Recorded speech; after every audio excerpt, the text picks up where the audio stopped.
Hey guys, in this video we're going to be covering partnering with vendors through GlassHive. So in order to start partnering with your vendors, the first thing we'll do is click on the Vendors tab on the nav bar. Next, we're going to click on the Marketplace.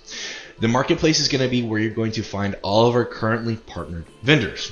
You'll see people in here such as Microsoft, ConnectWise, Cisco, SharTech, Citrix, Pax8, and more. So, first thing we want to do when we're looking for a vendor is click Learn More. Right? On the home page, you're going to see what they offer. So kind of a little overview of the vendor itself and the content they are offering.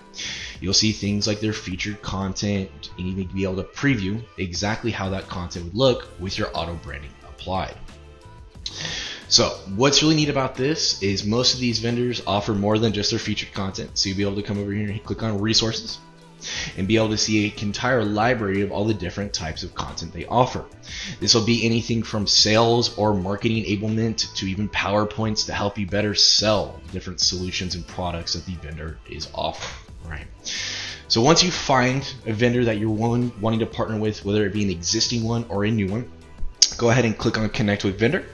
They will have you fill out this nice little form here, so just some company details and your reason for request. Once your form is submitted, the vendor will get a notification that you've now submitted a partner request, and they can then submit it and view it and allow you into the program.